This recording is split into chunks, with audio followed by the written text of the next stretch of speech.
नमस्कार दोस्तों, चलिए जानते हैं उत्तर प्रदेश की 50 फटाफट बड़ी खबरों को सिर्फ 10 मिनट में। लेकिन उससे पहले आप यह वीडियो किस जगह से देख रहे हैं हमें कमेंट में जरूर बताएं।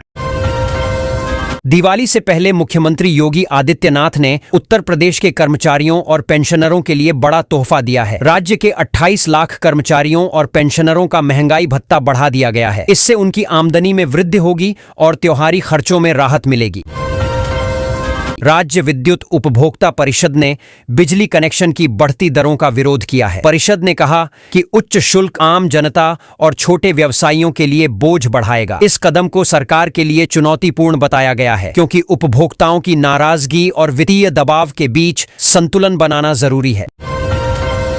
गाजियाबाद के महागुणपुरम सोसाइटी में दूषित पानी पीने से 100 से अधिक लोग बीमार हो गए। लोगों में पेट दर्द, उल्टी और दस्त जैसी शिकायतें बढ़ गई हैं। स्वास्थ्य विभाग ने जांच शुरू कर दी है और प्रभावितों को इलाज के लिए अस्पताल भेजा गया है। सोसाइटी में पानी की आपूर्ति तुरंत सुरक्षित करने के निर्देश दिए गए हैं। बिहार विधानसभा चुनाव को लेकर बसपा ने 40 स्टार प्रचारकों की सूची जारी की है। इसमें पार्टी ने कई प्रभावशाली नेताओं को शामिल किया, लेकिन किसी बड़े नेता का नाम डिलिबरेटली सूची में नहीं रखा गया। पार्टी ने इसका संकेत दिया है कि चुनाव रणनीति और उम्मीदवारों के प्रचार को लेकर यह कदम लिया गया है। अमेठी की सड़क विकास परियोजना के लिए 1 करोड़ रुपए स्वीकृत किए गए हैं। अहोरवा भवना हैदरगढ़ रोड से बिखरा बॉर्डर तक नई सीसी रोड बनाई जाएगी। इससे आवागमन सुगम होगा और क्षेत्र के ग्रामीण इलाकों का विकास तेज होगा। निर्माण कार्य जल्द शुरू करने के निर्देश दिए गए हैं।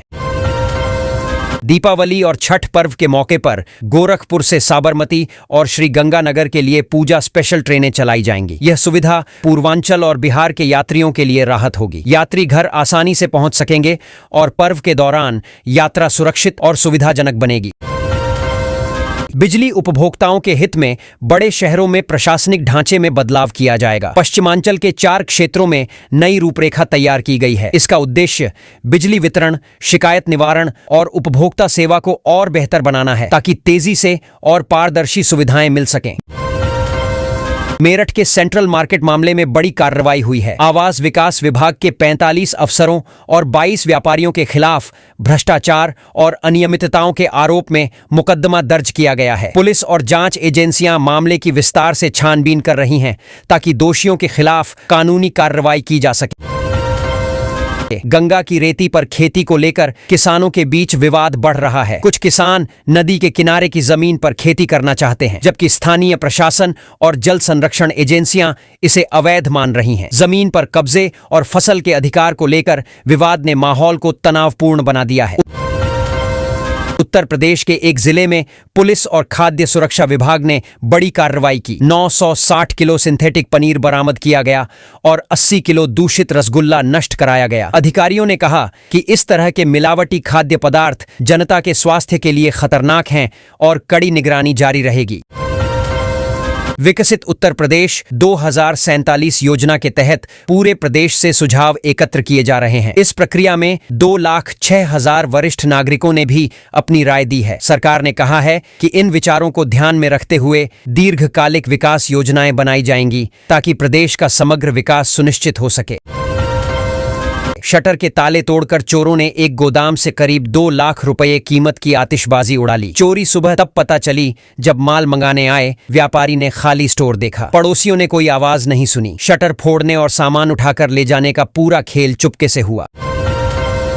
उत्तर प्रदेश में स्मार्ट मीटर लगने के बाद कई उपभोक्ताओं ने शिकायत की कि कनेक्शन महंगा हो गया है। समाजवादी पार्टी के नेता अखिलेश यादव ने इसका उदाहरण देते हुए बताया कि सिर्फ एक घर में स्मार्ट मीटर लगने से 6,000 रुपए का अंतर आ गया। उन्होंने कहा कि इस बढ़ोतरी से आम जनता पर आर्थिक दबाव बढ़ा है।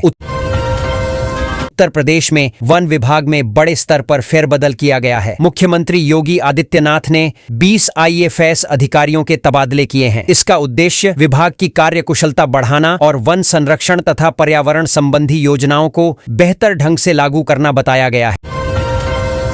उत्तर प्रदेश पुलिस ने स्मैक तस्करों पर कड़ा शिकंजा कसा है। एक मामले में आरोपी की 10 करोड़ रुपए की अवैध संपत्ति चिन्हित की गई है। पुलिस ने कहा कि जल्द ही कुर्की की कार्रवाई की जाएगी। यह कदम राज्य में ड्रग तस्करी और अवैध संपत्ति को रोकने के लिए उठाया गया है।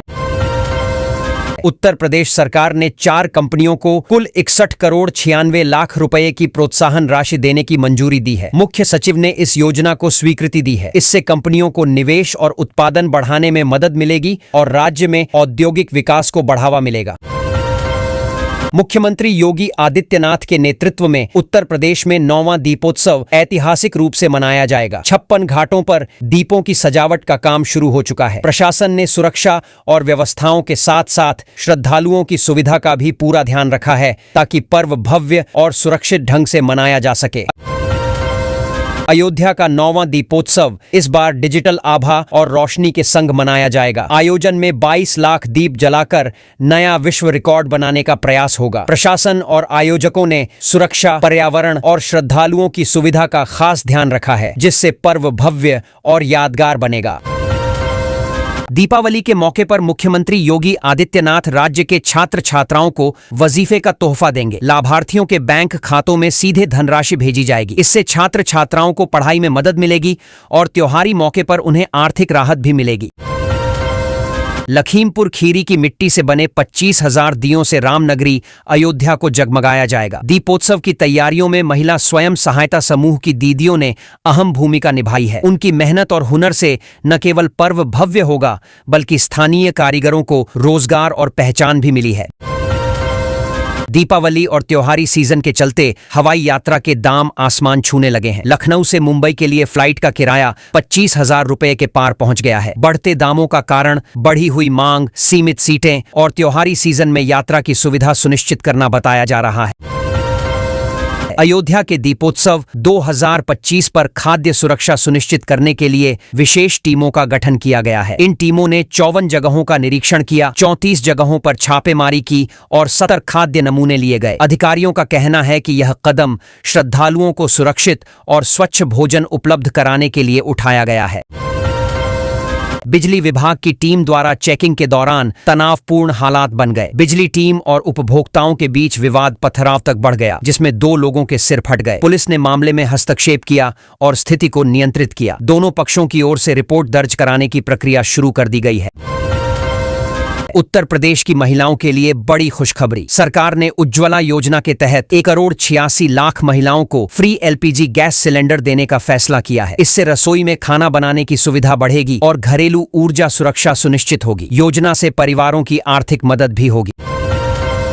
प्रधानमंत्री नरेंद्र मोदी आज आंध्र प्रदेश का दौरा करेंगे, जहां वे कुल 13,430 करोड़ रुपए की विकास परियोजनाओं का शिलान्यास और उद्घाटन करेंगे। इन परियोजनाओं में सड़क, ऊर्जा, उद्योग और बुनियादी ढांचे से जुड़े महत्वपूर्ण कार्यक्रम शामिल हैं, जो राज्य के समग्र विकास को बढ़ावा देंगे।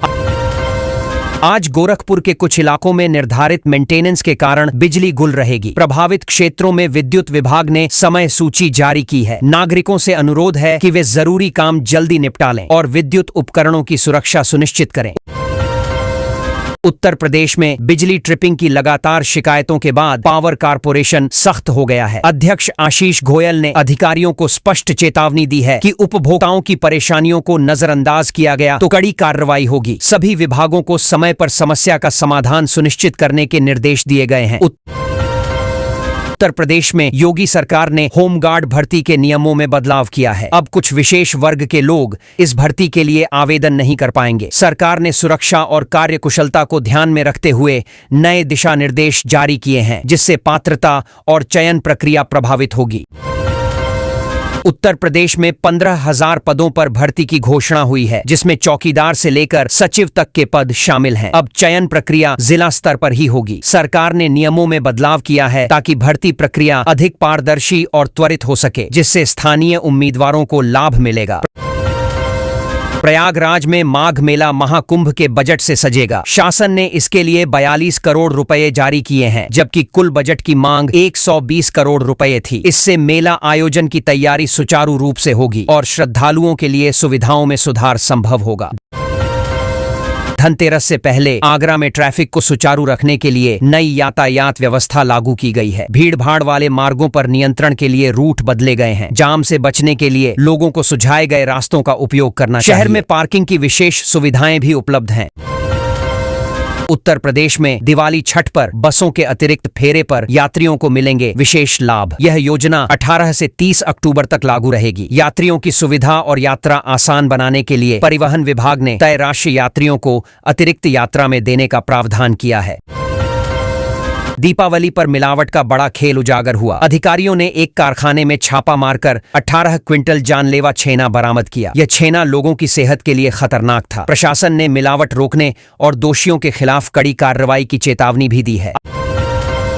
आगरा में कब्जा हटाने के विरोध में महिलाएं बुलडोजर के आगे बैठ गईं। स्थानीय प्रशासन एडीए ने तुरंत कार्रवाई करते हुए स्थिति को नियंत्रण में लिया। महिलाओं से समझाइश दी गई और उनके मुद्दों को सुनने के बाद कब्जा हटाने का काम सुरक्षित तरीके से पूरा किया गया।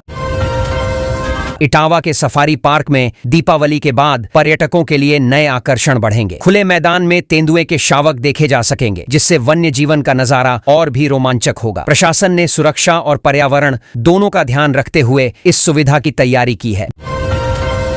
देवरिया में मनरेगा कर्मियों को 3 महीने से वेतन नहीं मिला। अधिकारियों ने दिवाली से पहले उनका बकाया भुगतान करने का आदेश जारी किया है। इससे कर्मियों को राहत मिलेगी और त्योहारी सीजन में आर्थिक मुश्किलें कम होंगी। प्रशासन ने समय पर भुगतान सुनिश्चित करने के निर्देश भी दिए हैं। उत्तर प्रदेश में दिवाली से छठ पूजा तक यात्रियों की सुविधा को देखते हुए हर वक्त बसें उपलब्ध रहेंगी। इस दौरान परिवहन विभाग के कर्मचारियों की छुट्टियां रद्द कर दी गई हैं। योजना से यात्रियों को बढ़ती भीड़ में यात्रा में आसानी होगी और बस सेवा निरंतर चलेगी। उत्तर प्रदेश में डिजिटल कृषि नीति तैयार की जा रही है। किसानों की आय बढ़ाने के लिए 28 जिलों में 4000 करोड़ रुपए की एग्रीज परियोजना चल रही है। इस योजना से आधुनिक तकनीक के माध्यम से फसलों की पैदावार और किसानों की आमदनी बढ़ाने पर ध्यान दिया जा रहा है। आईटी सिटी के लिए जमीन देने वाले किसानों को लॉटरी के माध्यम से प्लॉट मिलेंगे। भूखंड उत्तर प्रदेश के विशेष विकास क्षेत्र में दिए जाएंगे। यह योजना किसानों को लाभ पहुंचाने और उन्हें प्रोत्साहित करने के लिए शुरू की गई है, जिससे उनकी जमीन का सही मूल्य और भविष्य सुरक्षित हो सके। यूपी में एक पीसीएफ केंद्र में खाद नहीं मिलने पर किसान हंगामा करने लगे। उन्होंने केंद्र के ताले बंद कर दिए और सचिव को भागते हुए पकड़ लिया। किसानों ने उन्हें सबक सिखाते हुए स्थिति स्पष्ट की। प्रशासन ने मामले में जांच शुरू कर दी है और समस्या के समाधान का आश्वासन दिया। यूपी में गंग नहर से गंगा जल की सप्लाई दिवाली तक बंद रहेगी। इसके चलते कानपुर, अलीगढ़, लखनऊ और वाराणसी जैसे क्षेत्रों में पानी की किल्लत हो सकती है। राज्य जल निगम ने लोगों को अलर्ट किया है और जल संचयन व पानी की बचत करने की सलाह दी है। गोरखपुर में त्योहारों के दौरान मिलावटी मिठाई पर खाद्य विभाग की सख्त नजर है। अधिकारियों ने दुकानों पर छापेमारी बढ़ा दी है और गुणवत्ता नियमों का उल्लंघन करने वालों के खिलाफ कड़ी कार्रवाई करने का निर्देश दिया है। नागरिकों को चेतावनी दी गई है कि केवल प्रमाणित मिठाइयां ही खरीदें। दिल्ली हावड़ा रेल मार्ग पर ट्रेनें 160 किलोमीटर प्रति घंटे की रफ्तार से दौड़ेंगी। इसकी तैयारी के तहत 11 अक्टूबर को ट्रायल रन किया जाएगा। ट्रायल सफल होने पर यात्री ट्रेन सेवाओं में भी उच्च गति लागू होगी, जिससे यात्रा समय में काफी कमी आएगी और सफर और सुविधाजनक बनेगा। यूपी के मुख्यमंत्री योगी आदित्यनाथ ने 68 सीनियर अधिकारियों को नया फरमान सुनाया है। इसके तहत ये अधिकारी 2 दिनों तक सड़कों पर घूमेंगे और शहर की सफाई, कानून व्यवस्था और नागरिक सुविधाओं की मॉनिटरिंग करेंगे। यह कदम अधिकारियों की जवाबदेही और जनता के प्रति सेवा भावना बढ़ाने के लिए उठाया गया है। बरेली में सुरक्षा बढ़ाने के लिए इंटरनेट सेवा बंद कर दी गई और शहर के चप्पे चप्पे पर निगरानी के लिए ड्रोन तैनात किए गए। प्रशासन ने भीड़ और संभावित असामाजिक गतिविधियों पर नजर रखने के लिए कड़ी सतर्कता बरती। गाजियाबाद में साइबर ठगों ने एक शिक्षिका को डिजिटल अरेस्ट दिखाकर 6,30,000 रुपए ठगे। ठगों ने खुद को सीबीआई ऑफिसर बताकर डराया और पैसा देने के लिए मजबूर किया। पीड़ित महिला ने मामले की शिकायत पुलिस में दर्ज कराई। घटना ने साइबर सुरक्षा की संवेदनशीलता उजागर की। रामपुर में जिस जमीन से अतिक्रमण हटाया गया, वहां अब सड़क और सार्वजनिक उपयोग की सुविधा बनाने का काम किया गया है। दीपावली से पहले स्थानीय लोगों को इस सुधारित सड़क और सुविधाओं का उपयोग करने का तोहफा मिलने की संभावना है। बरेली में पुलिस और प्रशासन ने कार्रवाई करते हुए हिंसा के आरोपी डॉ नफीस के बैंक्वेट हॉल को बुलडोजर से ध्वस्त कर दिया। यह कार्रवाई उन घटनाओं के विरोध और नियमों के उल्लंघन के खिलाफ की गई है। उत्तर प्रदेश में सीएम योगी आदित्यनाथ ने बेटियों के सम्मान और उनके विकास के प्रतीक स्वरूप नन्ही बच्चियों के पैरों को धोया और अपने हाथों से उन्हें भोजन परोसा। यह कार्यक्रम बच्चों के प्रति प्रेम, सम्मान और समाज में लिंग समानता के संदेश को उजागर करता है। लखनऊ के मोहनलालगंज में 14 वर्षीय बच्चे की आत्महत्या मामले में झारखंड का कनेक्शन सामने आया। पुलिस ने आरोपी सनत को घाटशिला झारखंड से पकड़ लिया। घटना की जांच जारी है और पुलिस मामले के अन्य पहलुओं की भी छानबीन कर रही है। यूपी में किसानों के लिए बड़ा अलर्ट। यदि वे निर्धारित नियमों का उल्लंघन करते हैं तो उन्हें 30,000 रुपए तक का जुर्माना भुगतना पड़ सकता है। राज्य सरकार ने सैटेलाइट निगरानी के जरिए फसलों और खेती के कामों पर नजर रखने की व्यवस्था कर दी है। स्मार्ट मीटर लगने के बाद बिल ज्यादा आने की शिकायत आम है। पुराने मीटर अक्सर कम पड़ते थे, जबकि स्मार्ट मीटर सही खपत दिखाता है। इसके अलावा खपत बढ़ना या मीटर में तकनीकी खराबी भी कारण हो सकते हैं। असामान्य बिल होने पर बिजली विभाग में शिकायत दर्ज कराएं। लखनऊ में गोमती नदी को प्रदूषण मुक्त बनाने के लिए नई कार्य योजना बनाई जाएगी। इसके तहत नालों का सीधा जल नदी में नहीं छोड़ा जाएगा। निर्मल गोमती मिशन के तहत अधिकारियों ने प्रदूषण रोकने और नदी की सफाई व संरक्षण पर विशेष बैठक की, ताकि जल गुणवत्ता में सुधार हो सके। जरूर बताएं। दिवाली से पहले मुख्यमंत्री योगी आदित्यनाथ ने उत्तर प्रदेश के कर्मचारियों और पेंशनरों के लिए बड़ा तोहफा दिया है। राज्य के 28 लाख कर्मचारियों और पेंशनरों का महंगाई भत्ता बढ़ा दिया गया है। इससे उनकी आमदनी में वृद्धि होगी और त्योहारी खर्चों में राहत मिलेगी। राज्य विद्युत उपभोक्ता परिषद ने बिजली कनेक्शन की बढ़ती दरों का विरोध किया है। परिषद ने कहा कि उच्च शुल्क आम जनता और छोटे व्यवसायियों के लिए बोझ बढ़ाएगा। इस कदम को सरकार के लिए चुनौतीपूर्ण बताया गया है, क्योंकि उपभोक्ताओं की नाराजगी और वित्तीय दबाव के बीच संतुलन बनाना जरूरी है। गाजियाबाद के महागुणपुरम सोसाइटी में दूषित पानी पीने से 100 से अधिक लोग बीमार हो गए। लोगों में पेट दर्द, उल्टी और दस्त जैसी शिकायतें बढ़ गई हैं। स्वास्थ्य विभाग ने जांच शुरू कर दी है और प्रभावितों को इलाज के लिए अस्पताल भेजा गया है। सोसाइटी में पानी की आपूर्ति तुरंत सुरक्षित करने के निर्देश दिए गए हैं। बिहार विधानसभा चुनाव को लेकर बसपा ने 40 स्टार प्रचारकों की सूची जारी की है। इसमें पार्टी ने कई प्रभावशाली नेताओं को शामिल किया, लेकिन किसी बड़े नेता का नाम डिलिबरेटली सूची में नहीं रखा गया। पार्टी ने इसका संकेत दिया है कि चुनाव रणनीति और उम्मीदवारों के प्रचार को लेकर यह कदम लिया गया है। अमेठी की सड़क विकास परियोजना के लिए 1 करोड़ रुपए स्वीकृत किए गए हैं। अहोरवा भवना हैदरगढ़ रोड से बिखरा बॉर्डर तक नई सीसी रोड बनाई जाएगी। इससे आवागमन सुगम होगा और क्षेत्र के ग्रामीण इलाकों का विकास तेज होगा। निर्माण कार्य जल्द शुरू करने के निर्देश दिए गए हैं। दीपावली और छठ पर्व के मौके पर गोरखपुर से साबरमती और श्री गंगानगर के लिए पूजा स्पेशल ट्रेनें चलाई जाएंगी। यह सुविधा पूर्वांचल और बिहार के यात्रियों के लिए राहत होगी। यात्री घर आसानी से पहुंच सकेंगे और पर्व के दौरान यात्रा सुरक्षित और सुविधाजनक बनेगी। बिजली उपभोक्ताओं के हित में बड़े शहरों में प्रशासनिक ढांचे में बदलाव किया जाएगा। पश्चिमांचल के 4 क्षेत्रों में नई रूपरेखा तैयार की गई है। इसका उद्देश्य बिजली वितरण, शिकायत निवारण और उपभोक्ता सेवा को और बेहतर बनाना है, ताकि तेजी से और पारदर्शी सुविधाएं मिल सकें। मेरठ के सेंट्रल मार्केट मामले में बड़ी कार्रवाई हुई है। आवास विकास विभाग के 45 अफसरों और 22 व्यापारियों के खिलाफ भ्रष्टाचार और अनियमितताओं के आरोप में मुकदमा दर्ज किया गया है। पुलिस और जांच एजेंसियां मामले की विस्तार से छानबीन कर रही हैं, ताकि दोषियों के खिलाफ कानूनी कार्रवाई की जा सके। गंगा की रेती पर खेती को लेकर किसानों के बीच विवाद बढ़ रहा है। कुछ किसान नदी के किनारे की जमीन पर खेती करना चाहते हैं, जबकि स्थानीय प्रशासन और जल संरक्षण एजेंसियां इसे अवैध मान रही हैं। जमीन पर कब्जे और फसल के अधिकार को लेकर विवाद ने माहौल को तनावपूर्ण बना दिया है। उत्तर प्रदेश के एक जिले में पुलिस और खाद्य सुरक्षा विभाग ने बड़ी कार्रवाई की। 960 किलो सिंथेटिक पनीर बरामद किया गया और 80 किलो दूषित रसगुल्ला नष्ट कराया गया। अधिकारियों ने कहा कि इस तरह के मिलावटी खाद्य पदार्थ जनता के स्वास्थ्य के लिए खतरनाक हैं और कड़ी निगरानी जारी रहेगी। विकसित उत्तर प्रदेश 2047 योजना के तहत पूरे प्रदेश से सुझाव एकत्र किए जा रहे हैं। इस प्रक्रिया में 2,06,000 वरिष्ठ नागरिकों ने भी अपनी राय दी है। सरकार ने कहा है कि इन विचारों को ध्यान में रखते हुए दीर्घकालिक विकास योजनाएं बनाई जाएंगी, ताकि प्रदेश का समग्र विकास सुनिश्चित हो सके। शटर के ताले तोड़कर चोरों ने एक गोदाम से करीब 2 लाख रुपए कीमत की आतिशबाजी उड़ा ली। चोरी सुबह तब पता चली जब माल मंगाने आए व्यापारी ने खाली स्टोर देखा। पड़ोसियों ने कोई आवाज नहीं सुनी। शटर फोड़ने और सामान उठाकर ले जाने का पूरा खेल चुपके से हुआ।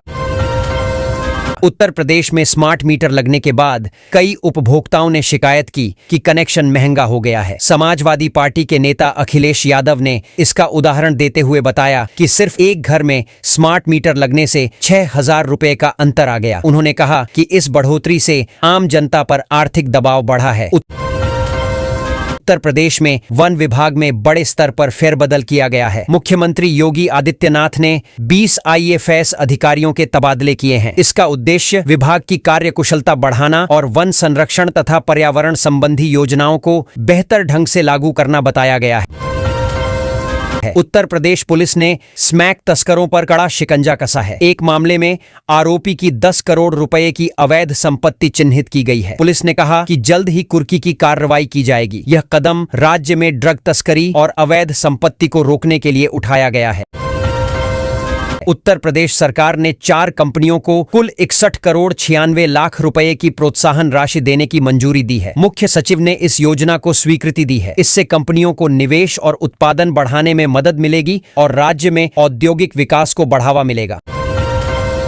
मुख्यमंत्री योगी आदित्यनाथ के नेतृत्व में उत्तर प्रदेश में 9वां दीपोत्सव ऐतिहासिक रूप से मनाया जाएगा। 56 घाटों पर दीपों की सजावट का काम शुरू हो चुका है। प्रशासन ने सुरक्षा और व्यवस्थाओं के साथ साथ श्रद्धालुओं की सुविधा का भी पूरा ध्यान रखा है ताकि पर्व भव्य और सुरक्षित ढंग